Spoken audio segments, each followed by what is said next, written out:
సికింద్రాబాద్ను ప్రత్యేక కార్పొరేషన్ ఏర్పాటుపై సనత్నగర్ ఎమ్మెల్యే శ్రీనివాస్ యాదవ్ చేసిన వ్యాఖ్యలను కాంగ్రెస్ ఖండించింది.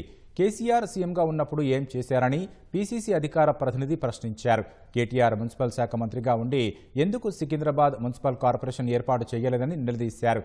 అధికారంలో ఉన్నప్పుడు వరంగల్ను 2 జిల్లాలుగా విభజించిన కేటీఆర్కు సికింద్రాబాద్ గుర్తు రాలేదా అని మండిపడ్డారు.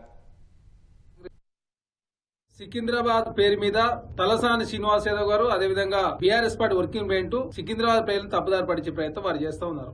ఇష్టం వచ్చినట్టు అడ్డగోలుగా జిల్లాల విభజన చేసింది బీఆర్ఎస్ పార్టీ. అల్లుడు కోసం ఒక జిల్లా, కొడుకు కోసం ఇంకొక జిల్లా. తెలంగాణ రాష్ట్రంలో కాంగ్రెస్ పార్టీలో ఉన్నటువంటి ముఖ్యమైన నాయకులను చిన్నగా చేసే ప్రయత్నంలో భాగంగా చిన్న జిల్లాలు ఏర్పాటు చేసి రాజకీయ పబ్బం గడిపింది మీరు. ఇక్కడ రాజకీయ పబ్బం కోసం కాంగ్రెస్ పార్టీ తాపత్రయపడతలేదు. హైదరాబాద్ ను అగ్రగామి నిలిచే ప్రయత్నం కాంగ్రెస్ ప్రభుత్వం రేవంత్ రెడ్డి గారు సర్కారు చేస్తా ఉంటే చూసి ఓరలేక తలసాని శ్రీనివాస్ యాదవ్ గారు, కేటీఆర్ గారు అనవసరంగా రాజకీయం చేసే ప్రయత్నం చేస్తా ఉన్నారు. కాబట్టి సికింద్రాబాద్ ప్రజలంతా కూడా అప్రమత్తంగా ఉండాలని చెప్పి కోరుతా ఉన్నారు.